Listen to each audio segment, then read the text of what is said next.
अमिता जी की तरफ आता है, अभी आप पास्ट लाइफ पे बात कर रही थी कि उसका असर हमारे जीवन पर होता है, तो मैं यहाँ पर ये जानना चाहूँ किस तरह से वो हमारे जीवन को प्रभावित करता है, उसके ऊपर थोड़ा सा प्रकाश डालिए प्लीज। अभी जो दिव्या जी ने बोला और इवन नेहा ने जो बोला कि फिजिकल हेल्थ अच्छा करना है, खुश रहना है तो चीजें अच्छी होंगी, वास्तु की तरफ से चीजों को देखना है, चीजों को रेक्टिफाई करना है तो रिलेशनशिप में पॉजिटिविटी आएगी। लेकिन जब इंसान ये सभी चीजें कर चुका है लेकिन इसके बाद भी उसको समाधान नहीं मिल रहा है, मतलब चीजें और भी ज्यादा डीपर लेवल में है। वैसे तो हम सब फिजिकल लेवल में फिजिकल लाइफ और प्रेजेंट में जीना पसंद करते हैं और कहते भी है कि live in the present and think of the future, past को मत सोचो। लेकिन हम कितना ही कर ले, हमारा जो मेंटल बिल्डअप है that is made to take experiences from the past. हम आज जो भी डिसीजन लेते हैं या करते हैं वो हमेशा पास्ट से गाइडेड होता है। इसीलिए पास्ट में अगर कोई ट्रॉमेटिक इवेंट हुआ है उसका बहुत ज्यादा इफेक्ट हमारे आज के डिसीजन मेकिंग में होता है। यानी कि हम अगर किसी रिश्ते में 100% देना भी चाहते हैं लेकिन अगर हमारा पास्ट ट्रॉमेटिक है और इस तरह के रिश्ते से किसी एक प्रकार के रिश्ते में हमको समझ लीजिए धोखा मिला है तो उस रिश्ते को आगे निभाते समय भी हमें हमेशा डर लगा रहेगा, हम अपना 100% नहीं दे पाते हैं। तो इस सिचुएशन में पास्ट में जाना और पता करना कि आखिर वो क्या चीज थी जिस वजह से आज हमें तकलीफ हो रही है, आगे ये हम रिश्ता नहीं निभा पा रहे, भरोसा नहीं कर पा रहे हैं, आगे नहीं बढ़ पा रहे हैं, चाहते हुए भी इंटरेस्ट नहीं है रिश्तों में, तो वो क्यों है। जब हम उसको पता लगाने के लिए पीछे जाते हैं, पास्ट लाइफ में जाते हैं, past life doesn't need to be entirely a life which is different from this life. Even your childhood is a part of your past life.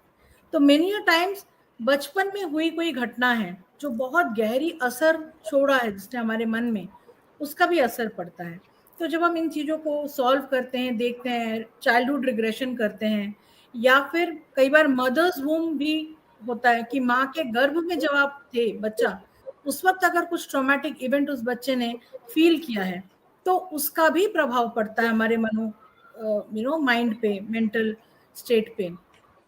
और इस तरह से अगर चाइल्डहुड रिग्रेशन में या मदर्स वूम रिग्रेशन में हमें नहीं कुछ पता चल रहा है तो जाहिर है कि ये चीज और भी गहराई में कहीं पे गड़ी हुई है। The root is somewhere very deep. एक इजी सा एग्जांपल है, समझ लीजिए कोई पेड़ है जिसपे कुछ कीड़े लग गए हैं, अब आप कितने ही उसकी टहनियों को काट के फेंक दीजिए, दवाई कीजिए, वो ठीक नहीं होगा जब तक आप उसकी जड़ों में सही खाद, सही दवाई नहीं डालते हैं। सो हमेशा रूट पे जाके जब हम चीजों को सॉल्व करते हैं तो अपने आप नए पत्ते भी आएंगे, नए फल भी आएंगे और वो स्वस्थ भी होंगे।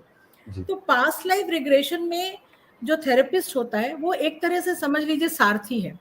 वो क्लाइंट को एक जर्नी में लेके जाता है पीछे की तरफ, जहां पे वो अपने ही जीवन के कुछ इम्पोर्टेंट इवेंट्स को देखता है।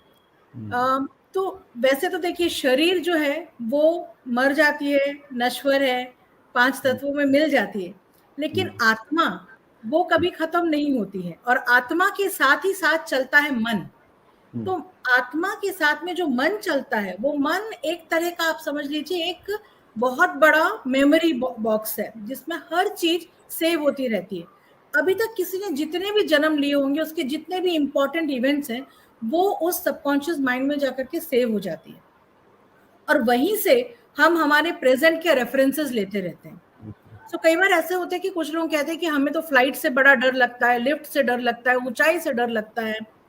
तो उसके भी कई बार रीजन ऐसे आते हैं कि कुछ ना कुछ जरूर हमारे पास्ट लाइफ से रिलेटेड है जिसकी वजह से आज हमें ये डर लग रहा है, जिसका कोई रीजन नहीं है। इस जन्म में तो ऐसा कुछ भी नहीं हुआ फिर भी मैं फ्लाइट में जाने से डरती हूँ।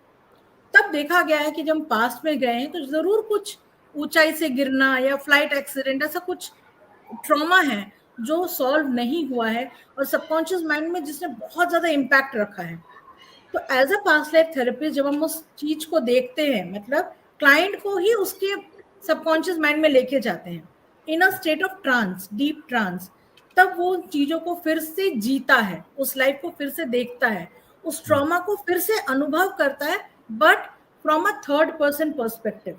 Now he is little wiser to think कि ये कितना सही है कितना गलत है। एक बार एक्सीडेंट हुआ था, हर बार होना जरूरी नहीं है। एक बार फ्लाइट एक्सीडेंट हुआ होगा, पर दैट डजंट मीन कि इस लाइफ में भी होने वाला है। तो वो लर्निंग जब आ जाती है, तो वो डर का जब वो सामना कर लेता है और वो जानता है कि मैं भले मर चुका था पर आज मैं फिर से एक जिंदगी जी रहा हूँ और मैं खुश हूँ, तो ये डर उसके अंदर से धीरे धीरे निकल जाता है। और इस तरह से जो हीलिंग है वो आने वाले टाइम में, फ्यूचर टाइम में रिफ्लेक्ट होने लगता है और धीरे धीरे वो बंदे का परसेप्शन चेंज होता है। तो यूं कह सकते हैं कि माइंड में जो चीजें लिखी गई हैं, जो कंडीशनिंग्स हुई हैं, उसको हम रीराइट करते हैं, फिर से दोबारा देखते हैं उस एपिसोड को, समझते हैं और फिर उसको रीराइट करते हैं। और उस हिसाब से अब जब प्रेजेंट में ये चीजें चेंज हुई हैं, तो फ्यूचर विल डेफिनेटली चेंज। ऐसा ही सिर्फ शरीर के साथ में नहीं होता, आपकी आत्मा, जिसे हम मानते हैं, हम आध्यात्मिक तौर पर मानते हैं कि शरीर के अंदर एक आत्मा निवास करती है, तो उस आत्मा का भी एक अपना बरसों बरस का सफर है, अनगिनत युगों का सफर है, अनगिनत जन्मों का, जैसे मोमिता जी कह रही हैं, उसका एक सफर है। तो उसकी भी अपनी एक डीएनए इम्प्रिंटिंग है और उस डीएनए इम्प्रिंटिंग के लिहाज से उसके अपने बिलीफ हैं। जैसे मोमिता जी ने बहुत सुंदर शब्दों में इस बात को स्पष्ट किया है कि कई घटनाएं ऐसी होती जो हमारे जीवन में घटी नहीं होती, उसके बावजूद हमें उनसे बड़ा स्नेह होता है, बड़ा आकर्षण होता है और कई बार बड़ा डर भी होता है। तो ये डर और ये स्नेह आ कहाँ से रहा है? ये उन बिलीफ्स की वजह से हैं, जो कि मोमिता जी ने जिक्र किया है, जैसे हम लोग पास्ट लाइफ बोलते हैं। तो आज आप देख रहे हैं, इसमें सब कुछ आज ही का नहीं है, इसमें आप एक लाखों साल के सफर के बाद में इतने उन्नत रूप में यहाँ बैठे हैं। तो इस सफर के अंदर आपने बहुत सारी अच्छी बातें भी देखी, बहुत सारी बुरी बातें भी देखी, बहुत सारी चाही बातें भी देखी, बहुत सारी अनचाही बातें भी देखी। लेकिन जैसा शुरू में दिव्या जी ने एक बात कही थी कि कुछ चीज़ों पे हम रिजिड हो जाते हैं, चिपक जाते हैं। जहाँ हम चिपक गए, हम किसी बात के चिपक गए, तो बस वो चीज़ें आपके साथ लिंगर ऑन होती चली जा रही हैं। तो मोमिता जी ने उसका बहुत सुंदर समाधान बताया है कि अगर आप उन चीज़ों को बैठकर देख लेते हैं, पास्ट लाइफ रिग्रेशन करवा लेते हैं, तो उससे आप समझ पाते हैं कि आपके साथ समस्या कहाँ आ रही है, फिर आपसे दुरुस्त कीजिए और आप आगे बढ़ सकते हैं। वरना वो पाँव में जो कांटा चुभा वो चुभा ही रहेगा और आपको आगे बढ़ने से रोकता रहेगा। बहुत बहुत धन्यवाद मोमिता जी। जी से मैं लेना चाहूंगा, मोमिता जी, तो हम बात करते हैं कि जन्म जन्मांतर के रिश्ते होते हैं, कहते हैं ना अक्सर कि रिश्ते तो 7 जन्मों के होते हैं, पहले से बने हुए आते हैं और आगे की तरफ जाते हैं, ऐसा कुछ सुनने में आया है। मैं जानना चाहूंगा कि क्या वास्तव में जो कार्मिक रिलेशनशिप की हम लोग जो बात करते हैं, इनके पीछे कोई सच्चाई होती है? जी बिल्कुल। एक्चुअली अगर मैं कर्मा के बारे में बात करूं तो थोड़ा सा समझने वाली बात है कि जो वर्ड कर्मा है, कर्मा अपने आप में इज जस्ट एक्शंस, कुछ क्रियाएं। कर्मा तभी अटैच होती है जब हम उसको सबकॉन्शियसली अटैच करते हैं विथ सम पॉजिटिव और नेगेटिव इफेक्ट, यानी कि ये अच्छा कर्म है, ये बुरा कर्म है, मुझे इससे ये हिसाब चुकाना, ये हिसाब लेना है। और जब इस बंधन में पड़ जाते हैं, तभी हम रिश्ते नाते के एक तरह के माया जाल में फंस जाते हैं और उसके हिसाब से हम बार बार जन्म लेते हैं, एक दूसरे के साथ में दोबारा मिलते हैं और इस तरह से ये लेखा जोखा बढ़ता है।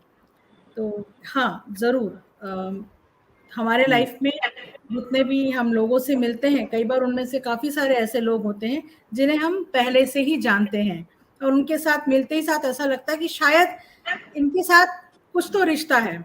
या कई बार ऐसा भी होता है जिनको हम जानते पहचानते नहीं है, लेकिन उन्हें देख के लगता है कि somehow I'm not liking this person. It comes from the past recognitions और ये डेफिनेटली रिश्तों पे असर करता है। जब लोग कहते हैं, कई बार फिल्मों में कहते हैं सुनाने कि आपको कहीं देखा देखा सा लगता है, तो वो देखा देखा सा लगता है, शायद यही जो कार्मिक रिलेशनशिप कनेक्शंस होते हैं। एक्चुअली पतंजलि, महर्षि पतंजलि ने योग सूत्र में बोला है कि 5 ऐसे चीजें होती हैं जिसकी वजह से ये कर्मा क्रिएट होते हैं और इन्हीं 5 चीजों की वजह से हम बार बार कर्मों के चक्कर में फंसते हैं और रिश्तों में बनते हैं और रिश्तों में प्रॉब्लम्स आती हैं। तो ये जो 5 चीज बताई उन्होंने, ये है अविद्या, इग्नोरेंस, ठीक है। दूसरा है अहंकार, कि मैं ही सब कुछ हूं या मेरा अहंकार, फॉल्स ईगो मैं कह सकती हूँ। तीसरा है डिजायर्स, महत्वाकांक्षाएं जो कि लिमिट के बाहर है, जो कभी खत्म नहीं होती हैं। फिर है डिससैटिस्फैक्शन, जीवन में दूसरे खुश हैं, मेरे लाइफ में जितनी भी प्रॉब्लम हो रही है वो दूसरों की वजह से है, दूसरों को मुझे समझना चाहिए, ये भावना। और उसके बाद में आखिरी है डर, फियर, फियर और आसक्ति, चीजों को ना छोड़ पाने की प्रवृत्ति, इन्हीं 5 अवयवों को लेकर के ये रिश्तों में ताना बुना बनता रहता है, स्टोरीज होती रहती हैं और हम इस चक्कर में फंस जाते हैं बार बार, तब तक जब तक हम रुक के सवाल न करें, इनसे सीखे ना कि आखिर क्या रीजन है। और जब हम इस चीज को सीखते हैं, जानते हैं, कारणों को जानते हैं, तो अपने आप रिश्ते सुलझते हैं। बहुत बहुत धन्यवाद। मतलब आप हमें ये कहना चाह रही हैं कि रिश्तों को बना के रखना और तोड़ डालना ये सारी हमारी इच्छाओं के ऊपर है। अगर हम लोग हमारा हिसाब चुकता करने वाली बात कहूँ कि भैया मुझे कोई लेना देना नहीं है, तो कोई रिश्ते नहीं बनते हैं।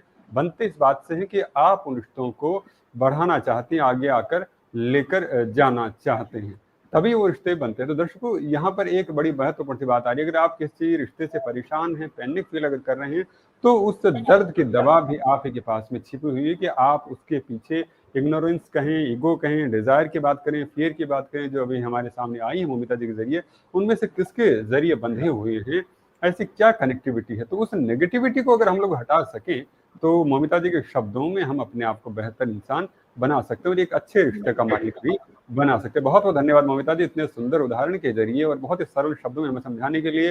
और अगला सवाल है, और बद्दुआएं सच में होती हैं और क्या ये हमारे पूर्व जन्म को भी अफेक्ट कर सकती हैं? दुआएं और बद्दुआएं डायरेक्टली इफेक्टिव नहीं होती तब तक जब तक आप भी नहीं मानते हो कि हाँ, देखिए अंतर मन जो है वो सर्वज्ञ होता है ना। तो अगर मेरा अंतर मन जानता है कि मैंने कुछ गलत किया है, तो बेशक किसी का बद्दुआ मुझे जरूर लगेगा। और अगर मेरा अंतर मन जानता है कि नहीं, मैंने कुछ गलत नहीं किया है, तो बेशक किसी का भी बद्दुआ नहीं लगता है। ठीक है। मेन बात देखिए, यहाँ पे किसी और ने भी एक सवाल पूछा था मेरे से कि क्या उपचार का संबंध आध्यात्म से है। तो ये दोनों क्वेश्चन को कनेक्ट करते हुए मैं बताऊंगी कि आध्यात्म मेरे नजर से, मुझे ऐसा लगता है, मेरे मन की सच्चाई और सत्य ही मेरा आध्यात्म है ना। यानी कि अगर मैं मन से सच हूं, मुझे पता है कि सच्चाई क्या है, तो वही मेरा अध्यात्म है और वही निर्धारित करता है कि मुझे किसी की बद्दुआ लगती है या दुआ लगती है कि नहीं। मेरे अनुमति के बिना मुझे ना बद्दुआ लगती है ना मुझे दुआ लगती है ना। तो मेन इज कि मैं अपने मन के सच्चाई में आ जाऊं। जो व्यक्ति अपने मन के सच्चाई में आ जाता है, फिर उसे किसी चीज से डरने की जरूरत नहीं है और ये फिर किसी चीज को प्रभावित नहीं करती। आपका अंतर मन ही आपको पनिश करता है या रिवॉर्ड देता है, क्योंकि आपका अंतर मन जानता है कि ये सही है या गलत है। ये हमारा कॉन्शियस माइंड है जो इग्नोर कर देता है और हम वो चीज करते हैं जो कई बार हमारा अंतर मन कहता है कि नहीं करना चाहिए, फिर भी हम करते हैं। तो वहां पे बैक ऑफ द माइंड एक गिल्ट आ जाता है, यानी कि मेरे मन का सच्चाई कुछ और कह रहा था और मैंने किया कुछ और। वहां पे जो मैंने गिल्ट पकड़ा, उस गिल्ट के कारण ही मैं और भी चीजें जोड़ती चली जाऊंगी। यानी कि now there is a punishment that should be given to me. I have done something wrong. मेरा अंतर्मन जानता है। तो यही होता है और कुछ नहीं।